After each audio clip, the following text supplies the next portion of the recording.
लहानपणापासून आपला खूप मोठा बिझनेस असावा किंवा आपण काहीतरी स्वतःचं करावं असं माझ्या मनात नव्हतं। काही महिने मला असं वाटायला लागलं की आपण एवढ्या चांगल्या पगाराची नोकरी सोडली आहे, आपल्या कम्फर्ट झोनमधून आपण बाहेर याचा निर्णय घेतलाय, पण ते एवढं सोपं वाटत नाहीये। बिझनेस पूर्ण शून्य झाला, सेल्स झिरोला टेकले मार्च एंडला आणि मला चित्र दिसू लागलं होतं की पुढचे 3 महिने आपलं एकही प्रॉडक्ट विकलं जाणार नाही। आपले फायनान्शियल स्किल्स, कारण आपल्याला कधी इन्व्हेस्टमेंट करायचे, कुठे इन्व्हेस्टमेंट करायचे, टाइम व्हॅल्यू ऑफ मनी हे सगळ्यात महत्त्वाचं गणित आहे कुठलाही बिझनेस करताना। आणि सुरुवातीला अगदी शून्यातून सुरुवात केली होती आणि आज फायनली आम्ही काही लाखांमध्ये माझा रेव्हेन्यू आता जनरेट होतोय। पुण्याच्या एका सामान्य घरातच मी लहानाची मोठी झाले, त्यामुळे लहानपणापासून आपला खूप मोठा बिझनेस असावा किंवा आपण काहीतरी स्वतःचं करावं असं माझ्या मनात नव्हतं। पण मी जिद्दी होते, माझं इंजिनिअरिंग कंप्लीट केलं, त्यानंतर रिन्युएबल एनर्जीमध्ये माझं पोस्ट ग्रॅज्युएशन झालं। पण त्यावेळेला माझ्या लक्षात आलं की टायर हा एक खूप सिरियस इश्यू आहे, त्याच्यामुळे खूप प्रदूषण होतं आणि मनात विचार यायला लागले की आपण पर्यावरणासाठी काहीतरी काम करायला हवं। खूप अभ्यास केला, वेगवेगळ्या लोकांना भेटले, संशोधन चालूच ठेवलं। विषय कारण नवीन होता, त्यामुळे घरून असा कोणाची बॅकग्राऊंड नव्हती ह्या क्षेत्रामध्ये काम करण्याची। मग खूप महिने अभ्यास करून असा निर्णय घेतला की आपण स्क्रॅप टायरपासून चप्पल बनवूया।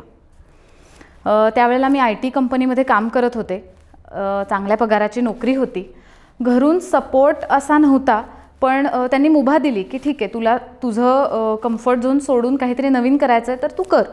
पण माझ्या नवऱ्याने खूप सपोर्ट केला, त्याची खूप इच्छा होती की मी स्वतःचं काहीतरी करावं आणि तुला चांगली आयडिया सुचली आहे तर तू नक्की पुढे जा। त्याने छान सपोर्ट केला आणि कामाला सुरुवात झाली। सुरुवातीला पहिले काही महिने मला असं वाटायला लागलं की आपण एवढ्या चांगल्या पगाराची नोकरी सोडली आहे, आपल्या कम्फर्ट झोनमधून आपण बाहेर याचा निर्णय घेतलाय, पण ते एवढं सोपं वाटत नाहीये। पण आय थिंक नवीन नवीन मार्ग मिळत गेले, सगळ्यांनी मार्गदर्शन केलं, ह्या क्षेत्रातल्या बऱ्याच लोकांनी मार्गदर्शन केलं, घरच्यांनी सपोर्ट केला आणि आय थिंक त्यामुळे आज मी हा व्यवसाय करू शकले, इथपर्यंत आणू शकले। आणि सुरुवातीला अगदी शून्यातून सुरुवात केली होती आणि आज फायनली आम्ही काही लाखांमध्ये माझा रेव्हेन्यू आता जनरेट होतोय। नमस्कार, मी पूजा आपटे बदामीकर, फाउंडर आहे कंपनी ब्लिंग ग्रीनची आणि आमच्या ब्रँड नेमचं नाव आहे नेमितल। आम्ही स्क्रॅप टायरपासून चप्पल बनवतो, ज्या सगळ्या हँडक्राफ्टेड असतात। सो पुण्यातल्या अहिल्यादेवी शाळेमध्ये माझं शालेय शिक्षण झालं, त्याच्यानंतर SP कॉलेज आणि त्यानंतर इंजिनिअरिंगसाठी मी सिंहगड इन्स्टिट्यूटमध्ये होते। इंजिनिअरिंगला इलेक्ट्रॉनिक्स इंजिनिअरिंग कंप्लीट झालं आणि कॅपजेमिनी IT कंपनीमध्ये जॉब मिळाला कॅम्पस प्लेसमेंटमध्ये। सो एकदम साचेबद्ध सगळं चाललं होतं, जे मनात स्वप्न पाहिलं होतं की एका मोठ्या MNCमध्ये काम करायचं आपल्याला पुढे जाऊन, सो ते पूर्ण होत होतं आणि जॉब करायला सुरुवात केली। पण मनात कुठेतरी विचार आला की लहानपणापासून आपल्याला पर्यावरणाविषयी एवढं प्रेम आहे किंवा आपल्याला काम करायचं आहे, तर आपण ह्याच्यामध्ये काहीतरी शिक्षण घेऊया। आणि मी दिल्लीच्या टेरी युनिव्हर्सिटीमधून पोस्ट ग्रॅज्युएशन करायला सुरुवात केली। माझा जॉब चालू होता आणि पॅरलल मी शिक्षण घेत होते। सो ते शिक्षण घेता घेता लक्षात आलं की टायर हा एक खूप सिरियस इश्यू आहे। टायर आहे, प्लास्टिक आहे, त्याच्यानंतर टेक्स्टाईल रिसायकलिंग, त्याच्यावर पण मी खूप अभ्यास केला। पण लक्षात आलं की टायरवर काम करणारी लोकं खूप लिमिटेड आहेत आणि मग त्याच्यावर चक्र फिरायला लागली। खूप लोकांना भेटत गेले, टायर रिसायकलिंग आता भारतामध्ये कसं होतं ते पाहिलं, त्याच्या व्यतिरिक्त आपण काय काय करू शकतो याची वेगवेगळी ब्रेनस्टॉर्मिंग सेशन्स घेतली। टायर कन्सल्टंटला जाऊन भेटणे की काय असतं मटेरियल आणि कसा त्याचा अभ्यास करायचा। त्याच्यानंतर बऱ्याच असे लोक आहेत जे आत्ता पण टायरपासून टाईल्स बनवतात, सो अशा लोकांना जाऊन भेटले। मनात असं होतं की आपण असंच काहीतरी एक प्रॉडक्ट बनवावं जे टायरपासून टाईल्ससारखं जे डे टू डे लाईफमध्ये आपल्याला वापरता येईल। पण तिथे जाऊन आम्ही एक्सपेरिमेंट केले, म्हणजे प्रॉपर केमिकल एक्सपेरिमेंट केले टायरवरती, टायर स्क्रॅपवरती, आणि कुठे जॉब मिळतोय का किंवा ह्या क्षेत्रात आपल्याला काही छान करता येईल का ह्याचा शोध मी कुठेतरी सतत घेत होते। पण असं लक्षात आलं की पुन्हा जर मी हेच केलं तर आपण एक कॉम्पिटिशन क्रिएट करू, त्याच्यासाठी वेगळं काही नसणार आहे। आपण पुन्हा एकदा त्याच कंपनीत जाऊन पुन्हा एकदा सेल्स आणि कसं ते टाईल्स आपण विकू शकतो ह्याच्यावरतीच अभ्यास करायला आता स्कोप आहे। मग काहीतरी वेगळं करायला हवं, कारण टाईल्स बनवताना मुळात काही प्रदूषण होतं, तर ते कंट्रोल्ड एन्व्हायरमेंटमध्ये करायला पाहिजे. ते कंट्रोल्ड एन्व्हायरमेंटमध्ये करायचं असेल तर त्याच्यासाठी मोठी असेंब्ली पाहिजे आणि ती असेंब्लीसाठी आपल्याला भरपूर इन्व्हेस्टमेंट लागेल. सो ह्या सगळ्या चक्रापासून बाहेर असं काहीतरी बनवावं जे इझी टू मेक असेल आणि जे सगळ्यांना वापरता येईल, सगळ्यांना. मग ब्रेनस्टॉर्मिंग सेशन सुरू झाली आणि लिटरली मी लिस्ट आउट केली की काय काय बनवू शकतो आपण टायरपासून. हेअरबँडपासून ते बॅगपासून ते ड्रेसेसपासून पर्सेसपासून चप्पलपर्यंत मी सगळ्याचा विचार केला. पण सगळ्यात महत्त्वाचा पार्ट मला असा वाटतो फुटवेअर हा निर्णय घ्यायच्या आधी की 2 गोष्टींचा विचार महत्त्वाचा होता. एक म्हणजे कुठेही स्किन टच झाला नाही पाहिजे त्या टायरचा आणि दुसरी गोष्ट फुटवेअरमध्ये टायर वापरल्याने त्याची ड्युरेबिलिटी वाढते, म्हणजे त्या फायनल प्रॉडक्टलाही त्या टायरचा उपयोग झाला पाहिजे. हे त्यातला सगळ्यात महत्त्वाचा भाग होता आणि म्हणून मी फायनली डिसिजन घेतला की येस, टायरपासून चप्पल बनवली तर आय थिंक स्क्रॅप टायरचा खूप चांगला वापर होऊ शकतो. पण तरी मनात असं कुठेतरी होतं की मे बी असं कोणीतरी करत असेल, आपल्याला चांगली जॉब ऑपॉर्च्युनिटी और फ्रँचायझी मिळेल की ज्याच्यासाठी आपण हे करू शकतो. पण लक्षात आलं की फार लोक नाही आहेत हे करणारी आणि आय थिंक आपल्याला आता सुरुवात करायची आहे. सो एका रात्री ठरवलं की आता उद्या जाऊन आपल्या आजूबाजूचे जे चांभार म्हणजे कारागीर आहेत त्यांना जाऊन भेटायचं आणि करायची. सो फुल जोशमध्ये सकाळी उठून मी जाऊन सगळ्या एरियातल्या कारागिरांना भेटले. आपल्या रस्त्यावर आजूबाजूला बसलेले दिसतात जे बॅग्स पर्सेस शिवतात आपल्यासाठी, आणि त्यांना म्हणलं की मला अशी टायरपासून चप्पल बनवायची.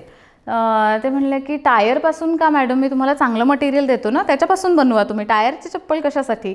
म्हणलं नाही, आपल्याला करून बघायची, आपण पुढे बघूया काय होतंय. मग दोघं तर मला म्हणले चक्क की नाही, आम्ही असं काही बनवत नाही, मला ते जमणार नाही. मग मी अजून पुढे एरिया असं करत करत पुण्यातले ऑलमोस्ट एक 15-20 लोकांना कारागिरांना भेटले आणि त्यातले एक जण असे होते, लिटरली एक जण असे भेटले की जे म्हणले ठीक आहे, तुम्ही मटेरियल मला आणून द्या, आपण बघूया काय करता येईल ते का. सो आता कारागीर तर भेटला होता की कोणाबरोबर काम करायचं हे फिक्स होतं, तो तयार होता. पण प्रॉब्लेम हा होता की आपण मटेरियल कुठून आणणार आहे, टायर कुठून मिळणार. मग मी लिटरली लोकल एरियामधल्या आमच्या गॅरेजेसना जाऊन भेटले आणि त्यांना म्हणलं मला एक टायर हवं आहे. ते पण क्युरिओसिटीने विचारतात पण का हवं आहे, कशासाठी. मी म्हणलं असं असं कापायचं आहे. तर सुरुवातीला तर ते चक्क हसले माझ्यावर की मॅडम असं आपल्याला घरी टायर नाही कापता येणार, तुम्हाला हे असं कापून नाही वापरता येणार.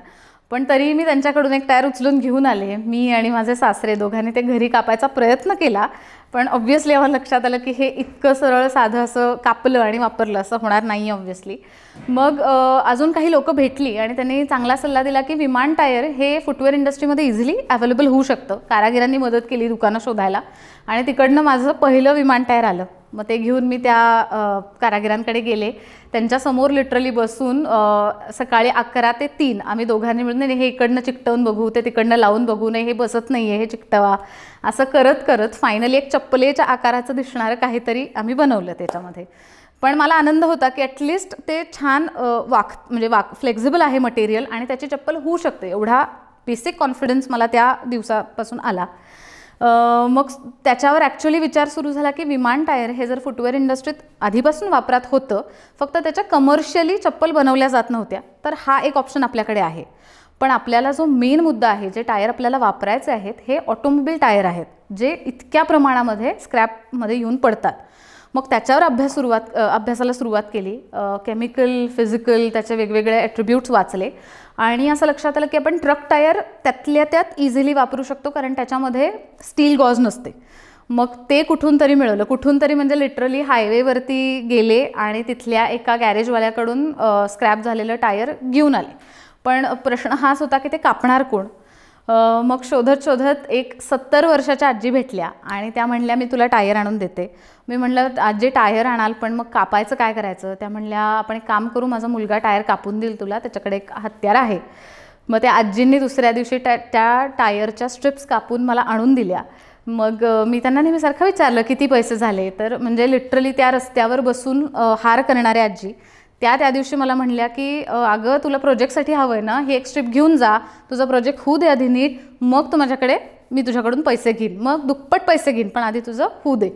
तेव्हा मला असं जाणवलं की लिटरली म्हणजे समाजाच्या वेगवेगळ्या भागांमध्ये आपल्याला मदत करणारी खूप लोकं आहेत. फक्त आपण त्यांच्यापर्यंत पोचलो पाहिजे आणि आपल्याला जे हवं आहे ते आपल्याला बोलता आलं पाहिजे स्पष्टपणे. त्यामुळे त्या आजींपासून ॲक्च्युली निमित्तल ह्या जर्नीला सुरुवात झाली आणि आम्ही ट्रक टायरपासून असंच 2 दिवस बसलो. मग माझी मैत्रीण होती, तिचं बुटीक होतं, तिच्याकडून स्क्रॅप फॅब्रिक असतं आपले ब्लाऊज पीसचं राहिलेलं किंवा ड्रेस मटेरियलचं राहिलेलं, ते घेऊन आले. सो ट्रक टायर आणि ते फॅब्रिक असं एकत्र करून एक चप्पल बनवली आणि एक विमान टायरची चप्पल, असे 2 प्रोटोटाईप. म्हणजे ते चप्पलेसारखं दिसणारं काहीतरी असंच म्हणू शकतो आपण, कारण ते प्रॉपर फिनिश्ड झालेलंच नव्हतं तोपर्यंत. पण त्यावेळेला एक झालं की मी खूप लोकांशी बोलत होते, भेटत होते, आणि जे आय थिंक व्यवसाय करताना सगळ्यात महत्त्वाचा पार्ट आहे की आपण बोलत राहिलं पाहिजे आपल्याला काय करायचं आहे आणि काय हवं आहे. तसंच मला एक काका भेटले, माझ्या बाबांचे मित्र, आणि त्यांनी मला सांगितलं की अगं स्टार्टअप इंडियाचे कॉम्पिटिशन येते आणि तू त्याच्यात भाग का घेत नाहीस, तुझ्याकडे प्रोटोटाईप आहे ना, तो तुझी आयडिया जाऊन विचारून तरी ये की कितपत शक्य आहे. मला त्या कॉम्पिटिशनचं स्वरूप माहिती नव्हतं, कोणी तिथलं ओळखीचं नव्हतं. मी अशीच एक दिवस COEPत गेले, त्याची चौकशी केली आणि त्यांनी सांगितलं बारामतीला या. मग मी बारामतीला एकटीच बसने गेले, तिथे ते प्रोटोटाईप पिचिंग सगळं केलं. आणि त्यावेळेला माझ्या घरचं असं होतं की तू नक्की काय करतेस, म्हणजे तुला माहिती आहे का तिथलं कोणी, तू एकटी चालली आहेस, तू बसनी जाणार आहेस का, तुला कोणी मैत्रीण आहे का. मग आई बाबा नेमके त्यावेळेला गावाला चालले होते, त्यामुळे आईला वेळ नव्हता. सो असं करत करत मी एकटीच गेले. पण अगेन सांगते की स्टार्टअप इंडियामधला तो माझा सगळा प्रवास, त्या 3 राऊंड्स होत्या वेगवेगळ्या. पहिली राऊंड होती बारामतीत, त्यानंतर नागपूरला होती, तिथे मी एकटी गेले, 2 दिवस हॉस्टेलमध्ये राहून तिथल्या सगळ्या राऊंड्स कंप्लीट केल्या. तिकडे बक्षीस मिळालं अपकमिंग वुमन एंटरप्रेनरचं या प्रोटोटाईपसाठी. माननीय नितीन गडकरी सरांच्या हस्ते ते बक्षीस मिळणं हा त्यावेळेचा अत्यंत गरज, म्हणजे मला प्रचंड गरज होती बूस्टची एका, की आपण एवढा जॉब सोडला आणि आपण असं काहीतरी करतोय, सो हे बरोबर करतोय की नाही हे सारखं आपण कुठेतरी चेक करत राहतो. इतरांनी म्हणलेलं आपल्याला गरजेचं असतं की हो पुढे जा, हा पाथ करेक्ट आहे. सो तो तिथे बूस्ट मला मिळाला की येस, ही आयडिया एका व्हायबल बिझनेसमध्ये टर्न होऊ शकते. आणि तिकडनं मी ॲक्च्युली माझ्या कामाला सुरुवात केली. पण तिथे जे मेंटर्स मला भेटले स्टार्टअप इंडियामधले, त्यांनी खरं तर मला छान मार्गदर्शन केलं की इथनं कसं पुढे जायचं आहे. ठीक आहे, एक बनवलंस, पण बिझनेस करण्यासाठी म्हणजे एखादं प्रॉडक्ट डेव्हलप करणं आणि ते विकणं ह्याच्यात खूप फरक आहे. आणि तिथपर्यंत पोहोचण्यासाठी तुला खूप कष्ट करायला लागतील, पण त्याचे तुला करेक्ट मार्ग मिळाला तर तू पुढे जाऊ शकतेस, हा विश्वास त्यांनी दिला. आणि नोव्हेंबर 2018ला ॲक्च्युली सुरुवात झाली या निमित्तल नावाच्या प्रवासाची. मग त्याच्यावर काम करायला सुरुवात केली. फुटवेअर इंडस्ट्री नवीन होती. जसे 2 ऑलरेडी कारागीर मला तोपर्यंत भेटलेले होते की जे माझ्यासाठी काम करायला तयार होते, पण हे चप्पल विकत कोण घेणार. मग मी सुरुवातीला आमच्या घरी ज्या ज्या काम करायला बायका यायच्या, पोळी करायला बाई यायच्या, भांडी घासायला बाई यायच्या, त्यांना त्या चप्पल अशाच बनवून देऊन टाकल्या. कारण कोणीतरी वापरून पाहिल्या पाहिजेत. मी स्वतः तर वापरत होतेच ऑब्व्हियसली, पण दुसऱ्या कोणीतरी जेव्हा आपल्याला फीडबॅक देतात तेव्हा आपलं प्रॉडक्ट खरंच कसं झालं आहे ते आपल्याला समजतं. मग मी त्यांना चप्पल द्यायला सुरुवात केली. मग त्याच्यामध्ये थोडंसं फॅशन ट्रेंड्स, नवीन नवीन फॅब्रिक इंट्रोड्यूस करत गेले. आणि एप्रिल 2019ला मला पहिली ऑर्डर मिळाली. एका मुलीचं लग्न होतं आणि ती म्हणली मला कस्टमाइज करून देशील का माझ्या साडीला मॅचिंग. आणि तिकडनं ॲक्च्युली माझं पहिलं प्रॉडक्ट सेल व्हायला सुरुवात झाली. मग एप्रिल मे मी फक्त कस्टमायझेशनची ऑर्डर घेत होते, असं बल्कनी काहीच बनवत नव्हते. पण जूनपासून मात्र मी मोठ्या बल्कनी बनवायला सुरुवात केली. मोठा बल्क म्हणजे त्यावेळेला 50-60 इतपतच होता. सो 50 चप्पल मी बनवून घरात ठेवल्या आणि मग लोक थोडीफार बघायला येत होती, थोडं कस्टमायझेशन, थोड्या रेडी. मग मी ॲक्च्युली प्रदर्शनं मध्ये पार्टिसिपेट करायला सुरुवात केली आणि तिकडनं माझा कस्टमर बेस वाढत गेला. मग पुढे 7-8 महिने मी कंटिन्यूस एक्झिबिशन्स करत राहिले. दिवाळीपर्यंत अशी स्टेज आली होती की मला इतके ऑर्डर्स येत होत्या पण मी कंप्लीट करू शकत नव्हते.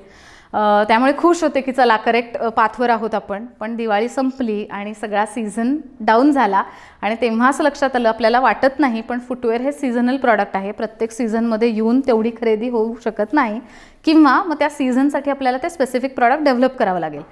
मग फायनान्शियल मॅनेजमेंट फार महत्त्वाची आहे या पार्टमध्ये. आणि त्यावेळेला फॉर्च्युनेटली मी खूप काम करत होते त्याच्यावरती की आपण कसे पैसे डिव्हाइड करायचे आहेत सगळ्यामध्ये. आणि कदाचित मी त्यावेळेला त्या इन्व्हेस्टमेंटवर आणि ह्याच्यावर खूप लक्ष दिल्यामुळे मला लॉस नाही झाला एवढा सीझन कमी असूनसुद्धा. पण मी कशी तरी तरत पुढपर्यंत गेले. आणि मग अगेन लॉकडाऊन झालं. लॉकडाऊनमध्ये बिझनेस पूर्ण शून्य झाला. सेल्स 0ला टेकले मार्च एंडला.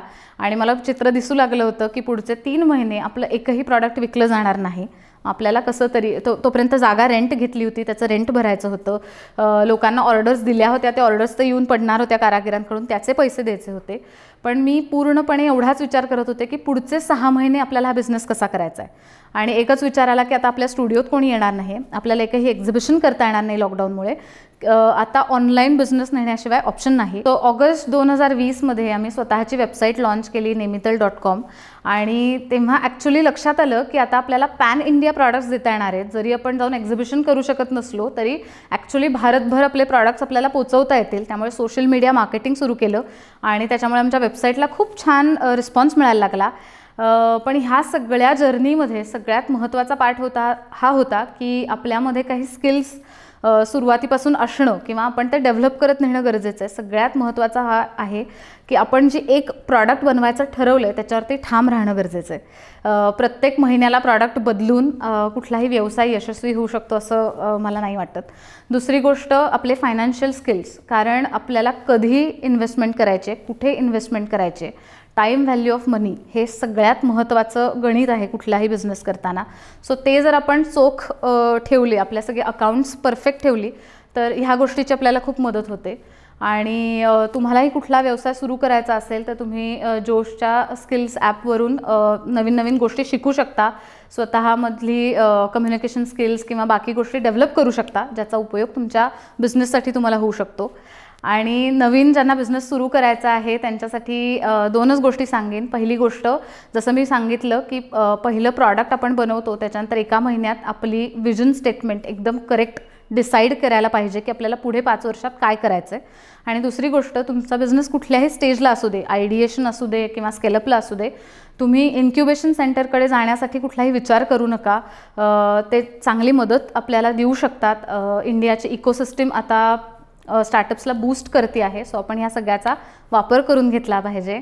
All the best. हा व्हिडिओ आपल्याला कसा वाटला हे आम्हाला कमेंट सेक्शनमध्ये कळवा आणि आपल्या मित्रांसोबत शेअर करायला विसरू नका.